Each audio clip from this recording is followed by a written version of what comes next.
तो हेलो दोस्तों, तो आज हम एक्सप्लेन करेंगे कनाडा हॉरर मिस्ट्री सीरीज और इस मूवी का नाम है आयाना माने। यहाँ पर हमें आयाना माने के एक फैमिली को दिखाया जाता है जो कि केटी का पूजा करते हैं और इनको घर में कुछ तो गड़बड़ चल रही है। मतलब कि कोई भी लड़की इससे घर में शादी करके जाती है तो उसके साथ कोई न कोई घटना हो जाता है और वह इसमें मारी जाती है। यह सब घटना कोई दिमाग है या देवता के श्राप, तो यही सब बात हम आज इस वीडियो में जानेंगे। तो चलिए दोस्तों, अब हम वीडियो को स्टार्ट करते हैं। तो कहानी की शुरुआत में हम एक प्यारी सी लड़की को देखते हैं जिसका नाम जाजी होता है। जाजी के अभी जस्ट शादी हुई है, वो भी किससे, आयाना माने फैमिली के एक छोटे से लड़का से जिसका नाम दुष्यंत होता है। जाजी को भी इसके फैमिली के बारे में कुछ भी मालूम नहीं होता है, लेकिन कोई भी लड़की इस घर में शादी करके गई है वह किसी न किसी हादसे से शिकार हो गई है। इस सबसे अनजान जाजी खुशी खुशी बेचारी दुष्यंत के साथ चली जाती है। रास्ते में जाजी नोटिस करती है कि उससे दुष्यंत कुछ भी बातचीत नहीं करता है और दूसरा सा ही मुंह बनाया हुआ था। जाजी उससे कहती है, क्या आपको मुझसे बात करना अच्छा नहीं लगता है क्या आपको मुझसे कोई दिक्कत है क्या? उसका ड्राइवर कहता है कि नहीं ऐसा नहीं है, मेरा छोटा सा कार तो बहुत ही कम बोलते हैं। लेकिन जाजी तो खूब बात करने वाली लड़की थी और वो ड्राइवर से ही बात करने लगता है। ड्राइवर अपना नाम जवरिया बताता है। जाजी फिर ड्राइवर से कहता है कि अच्छा एक आप बात बताइए कि उस घर के सब अय्या के घर क्यों कहते हैं? जिस पर जवैया पूरा कहानी सुनाता है कि पहले मेरा साहब इतना अमीर नहीं थे, वह खेती उती करते थे। फिर एक दिन उनके खेत से पंडिया देव की मूर्ति निकली, जिसके बाद उनका किस्मत ही चमक गया और आज वह 150 एकड़ जमीन का मालिक है। घर के मंदिर में आज भी उनका मूर्ति है और उनका खूब पूजा पाठ होता है। पंडिया अगर खुश हो जाए तो सोने की बारिश, अगर वो नाराज हो जाए तभी इसी समय दुष्यंत उसको बोलने से रोक देता है। फिर जाजी सोचने लगती है कि उसे बोलने से क्यों रोक देता है, क्योंकि अब उसको कुछ अजीब लगने लग गया था। तभी आगे पुलिस कार को रोक लेती है, लेकिन जाजी का ही फ्रेंड पुलिस वाले होता है। फिर वो पुलिस वाला जाजी को गिफ्ट देता है, लेकिन जाजी उससे अपना नाराजगी दिखाता है कि तुमने शादी में नहीं आया और रास्ते में गाड़ी रोक कर गिफ्ट देता है। फिर वो सॉरी उरी कहकर जाजी को मना लेता है। फिर जाजी अपने पति दुष्यंत को भी उस पुलिस वाले से मिलवाता है और वो बताती है कि मेरा फ्रेंड महान तेज है। फिर उसके बाद जाजी अपने ससुराल में पहुंचती है। उसके ससुराल में सास ससुर के बाद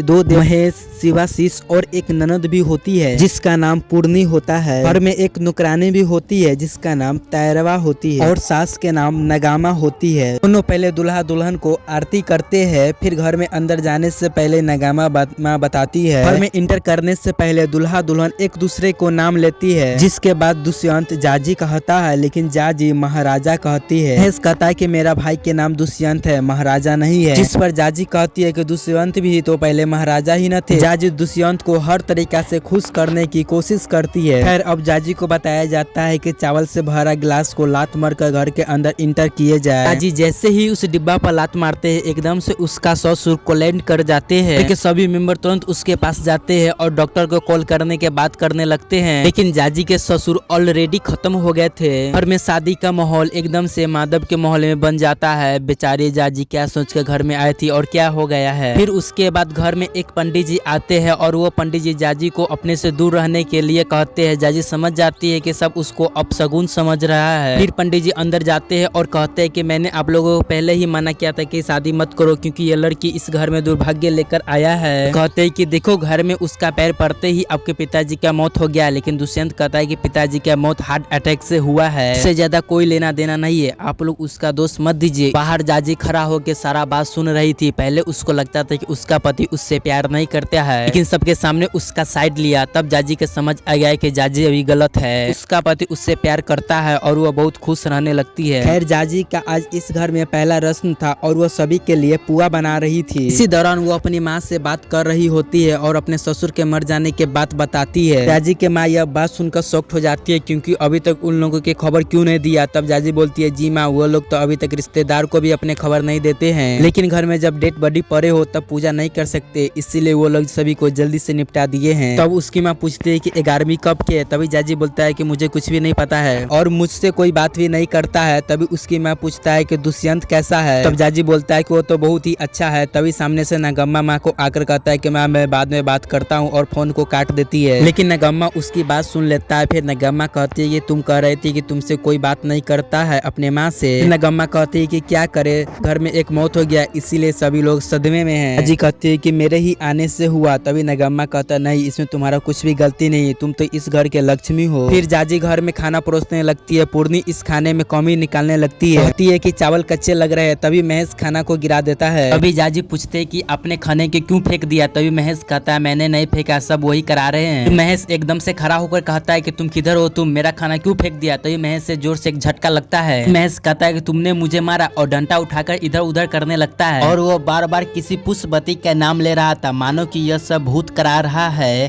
तभी यह सब झांसी देखकर बहुत ही ज्यादा डर जाती है। वह सब जाजी को अभी कुछ भी नहीं बताती है और उसे किचन में जाने के लिए कहते हैं। तभी पूर्णी हंसने लगती है। तभी महेश को उसी में ही पुष्पवती दिखाई देने लगती है। वो कहता है कि तुम मुझे मार पर मुझ पर हंसती है और उसे वह मारने के लिए जाता है। फिर दोनों भाई बहन कुत्ता बिल्ली की तरह रोने लगते हैं। फिर उनको सभी लोग मिलकर रोकने लगते हैं और जाजी इन सभी से परेशान होकर रोते हुए किचन में चली जाती है। जो अपने माँ को फोन करके कहने लगती है कि मुझे आप ले चलिए, मुझे यहाँ पर कुछ भी अच्छा नहीं लगता। फिर उसको कन्ना से एकदम हाथ लगता है जिसे जाजी देखकर डर जाती है। और वो नगम्मा थी, वो फोन उठाकर जाजी के माँ को बताती है कि जाजी यहाँ पर बिल्कुल ठीक है और मैं इसके साथ हूँ और जाजी यहाँ बिल्कुल ठीक है। फिर उसके पता चलता है कि उसके ससुर के 11वां दिन होने तक उसके साथ नहीं सो सकती है। फिर उसकी सास उसको पूर्वी के रूम में सोने के लिए कह देती है। फिर दुष्यंत कहता है कि नए रूम है, सोने में तुम्हें थोड़ा दिक्कत भी हो सकता है। पढ़ने के लिए बुक देता है। जाजी को बुक पढ़ने का शौक था और जाजी खुश भी हो जाती है। वो पूर्वी के रूम में सोने के लिए जाती है। फिर पूर्वी कहती है कि मैंने माँ के डर से तुम्हें हाँ कह दिया, लेकिन मैं तुम्हारा साथ नहीं सोना चाहता हूँ। फिर वो बेचारी जाजी कहता है कि कोई बात नहीं, मैं बाहर सो जाऊंगा। अगर माँ ने पूछा तो मैं कह दूंगा कि रूम के अंदर मुझे नींद नहीं आता है। पूर्णी उससे चटाई और कम्बल देकर रूम को बंद कर लेती है। बेचारी जाजी रूम के बाहर ही सोने के लिए चल जाती है। फिर वहाँ पर ताइबा थे। ताइबा उससे अच्छी से बात करती है और उसके खाने के तारीफ भी करती है और कहती है कि मुझे बुरा लगता है कि तुम्हारा पहला शादी के दिन ही एक घटना घट गया, क्योंकि वह बिल्कुल ठीक ठाक थे, लेकिन अब हम लोग क्या कर सकते हैं। इससे भी इस घर में 4 साल से कुछ भी ठीक नहीं चल रहा है। लगता है अब कोंडैया हम लोगों से नाराज है। जाजी कहती है कि आप लोग एक बात बताइए, आपको घर में एक मौत हुआ तब पर भी रिश्तेदार ने नहीं आया, ऐसा क्यों। वो कहते है कि हमारे यहाँ ऐसा ही होता है, चाहे दुख का माहौल हो या खुशी का माहौल हो। तब जाजी कहते है कम से कम घर को रिश्तेदार को भी तो बताना चाहिए। तब कहते है कि महेश भैया की पत्नी भी नहीं आई थी। तब ताई बताती होती तब न आई थी, वो तो पहले ही मर गई। उसी का नाम तो पुष्पावती था और सबसे पहले उसी का तो मौत हुआ था। जाजी यह बात सुनकर शॉक्ड हो जाती है, क्योंकि जब सुबह मैंने माजी महेश से पूछा तो महेश बोला क्योंकि मायके गई है। ताईबा कहती है कि तुम और परेशान न हो, इसीलिए तुमसे वो झूठ बोल देगा होगा। इसके बाद जाजी पूछती है कि पुष्पावती की मौत कैसे हुआ। इसके बाद हम देखते हैं कि पुष्पावती सोते सोते जग गई और नींद में चलती हुई कुएं के पास में जाकर उसमें छलांग लगा देती है और जाजी खिड़की से यह सब देख रही थी। असल में वो इमेजिन कर रही थी जो कि ताइबा उससे बता रही थी। अगले सुबह जब जाजी उठती है तो उसे पता चलता है कि वो लेट हो गई है। फिर जाजी दुष्यंत से कहता है कि आपने मुझे क्यों नहीं उठाया है। तो दुष्यंत कहता है कि तुमने इतना आराम से सो रही थी, इसीलिए मुझको उठाने का मन ही नहीं किया और उसको कॉफी देता है। यह देखकर जाजी बहुत ही ज्यादा खुश हो जाता है कि अरे वाह, मेरा पति तो कॉफी भी बना लेता है। दुष्यंत जाजी से कहता है कि मैंने मन्नत मांगा था कि अगर मेरा पति बहुत सुंदर मिलेगी तो मैं उसको पहला दिन कॉफी बना कर दूंगा और वाकई में बहुत ही सुंदर पति मिली है। इसीलिए जाजी बहुत ही ज्यादा खुश हो जाती है। उसे कॉफी भी बहुत ही अच्छी लगती है। बदले में वो कॉफी के तारीफ भी कर देती है कि कॉफी बहुत ही अच्छी बनी है। इस पर दुष्यंत कहता है बिल्कुल तुम्हारी तरह, स्माइल करते हुए वहाँ से चले जाता है। वैसे तो क्यूट तो है दोनों। फिर वो नहाने के लिए चली जाती है। फिर जाजी बाहर निकल के अपने सास से कहती है कि वो गलती से अपना सामान घर पे ही छोड़ आई है। नहाने के बाद पहनने के लिए उसके पास एक भी कपड़े नहीं है। फिर नगम्मा उसको बहुत सारे साड़ी को खोल के दिखाती है, जिस पर जाजी पूछती है कि यह साड़ी आपकी है। जिस पर नगम्मा कहती है नहीं, यह साड़ी मेरी नहीं है, यह सभी साड़ी पुष्पावती के है। फिर जाजी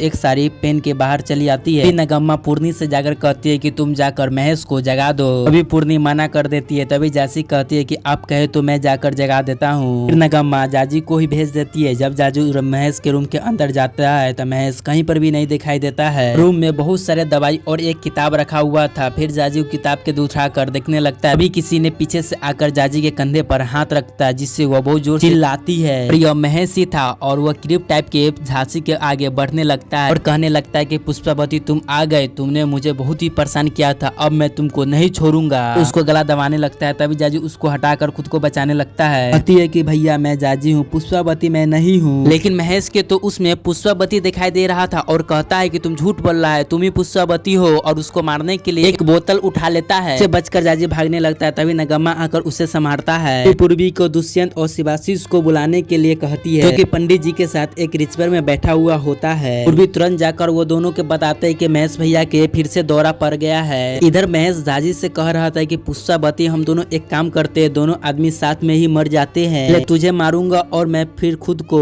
जाजी कहता है कि भैया मैं पुष्पावती नहीं हूँ। फिर महेश कहता झूठ मत बोलो, यह साड़ी मैंने ही तुमको खरीद के लाया था, तो मुझे अच्छे से याद है, यानी कि यह सारा गड़बड़ पुष्पावती के साड़ी के कारण ही हो रहा था। फिर जैसे ही वो जाजी पर अटैक करने के लिए आता है तभी दुष्पति और शिवासी आकर उसे रोक लेता है। फिर उसको उठाकर बेड पर लेटा देते हैं और डॉक्टर वगैरह आकर उसको सुइया दवाई देते हैं। वो शांत होता है। फिर नगम्मा जाजी से अकेले में आकर कुछ बात करता है और कहती है कि तुम सोच रही होगी कि मैं यहाँ पर आकर कहाँ फंस गया और तुम्हें यहाँ से जाने के भी मन कर रहा होगा, लेकिन उससे पहले तुम महेश के पूरा कहानी सुन लो। उसके बाद कहानी फ्लैशबैक में जाता है जहाँ पर महेश अचानक आकर बताता है कि मैं और पुष्पांजलि शादी कर लिया है, लेकिन पुष्पावती को घर वाले बिल्कुल भी पसंद नहीं करते थे क्योंकि वो सभी से अलग थे। जहाँ उनका फैमिली एक रूट से जुड़े हुए थे वहाँ पर ही पुष्पावती एक मॉडल लड़की थी।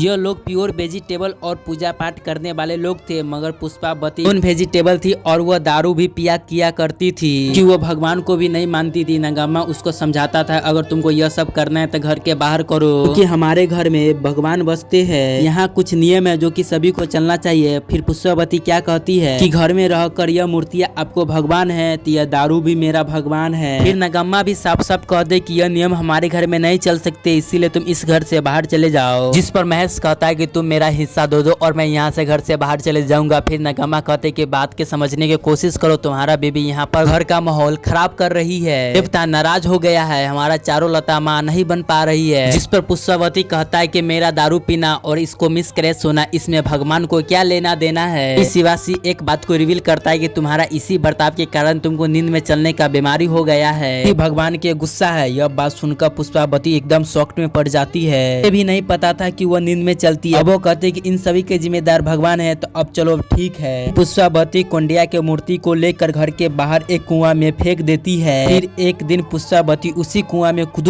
कर मारी गई। पुष्पावती के मरने के बाद महेश का दिमाग का हालत संतुलन सही नहीं होता है, कभी कभी तो वह पागल की तरह करने लग जाता है और उसे कभी कभी पुष्पावती दिखाई देने लगता है। मैं तुम्हें सारा बात बता दिया, अगर तुम यहाँ से जाना चाहती है तो तुम जा सकती हो। फिर जाजी कहती है कि अब जाजी कहीं भी नहीं जाएगी, अब वही इसका घर है। फिर जाजी किचन में खाना बनाने के लिए जाती है। वो तैयार से टिप्स लेती है कि घर में सबको क्या क्या खाना पसंद है। इसी के बीच में वो पूछती है कि घर में सबसे ज्यादा खाना कौन बनाता था। ताई बताती है कि पुष्पावती, और वो कटहल की सब्जी बहुत ही खतरनाक बनाती थी। जाजी को यकीन नहीं होता। जाजी कहती है कि अरे सब तो बता रहे थे कि वो तो दारू पीती थी और नॉनवेज खाती थी। ताई बताती है कि वो सब तो वो पहले करती थी, बाद में वो बिल्कुल बदल गई थी, पीना उना सब कुछ छोड़ दिया था और वो बाद में भगवान की पूजा भी करने लगी थी। जाजी कहती है कि भगवान के श्राप से ही ना उसको मौत हुआ था। अभी ताई उसको पूरा बात बताती है जो कि नगम्मा उसे नहीं बताई थी। 6 महीना के बाद पुष्पावती को महेश के गंदी आदतें के बारे में पता चला कि महेश एक लड़कीबाज आदमी है और उसे लड़की के गंदी आदत है। और इस बात को पता लगते ही पुष्पावती महेश से झगड़ा कर लेती है। उसने नगम्मा से भी बोला कि मेरा दारू पीना गलत था, अब जो महेश कर रहा है वह क्या सही है, उससे क्या भगवान खुश होंगे। और महेश को डांटने के लिए बोलती है, लेकिन नगम्मा महेश को कुछ भी नहीं कहता है। अब यह तो भाई किसी को भी खराब तो लगेगा ही। पुष्पावती बहुत ही ज्यादा गुस्सा हो जाती है और पुष्पावती सभी से कहता है तुम लोग और तुम्हारा भगवान सब झूठ है। लेकिन उस टाइम पुष्पावती के पीरियड्स चल रहे थे और घर के नियम के अनुसार पुष्पावती मंदिर में नहीं जा सकती थी, लेकिन जानबूझ के वो सभी को चिढ़ाने के लिए मंदिर में जाने लगे। वो लोग उससे रोके लेकिन वो नहीं मानी और मंदिर में जाकर वो खुद को बंद कर ली। और तैयो के भी अभी यही कहना था कि उसका पीरियड्स चल रही थी, तो मंदिर में नहीं जाना चाहिए था। उसके बाद चार्जी को एक भजन दिखता है जो कि घर के अंदर मंदिर में वो कौंडिया जी को दिखता है जो कि हाथ में आग लिए हुए थे। पुष्पावती के अपने पीछे पीछे कुएं के पास में लेकर जाते हैं। के बाद पुष्पावती कुएं में डूबकर अपना जान दे देती है। फिर हम पंडित जी को एक और रिचुअल करते हुए देखते हैं और उसके गुजरे हुए और इनका शादी का 5 ही दिन हो गया था। तभी एक लेडी अपने बेटी को लेकर नगम्मा से मिलने के लिए आती है। उनके रिश्तेदार कोई प्रतीत हो रहे थे। जाजी उन्हें पानी स्वरूप करते हैं। जाजी उन्हें देखकर वो लेडी नगम्मा से पूछती है। नगम्मा जी बताते हैं कि यह दुष्यंत की पत्नी है। यह सुनते ही उसका बेटी रोने लगती है और वहाँ से वो चली जाती है। तो दोस्तों अब इसका अगला पार्ट कल आएगा, इसीलिए आप इस चैनल को सब्सक्राइब जरूर कर दे।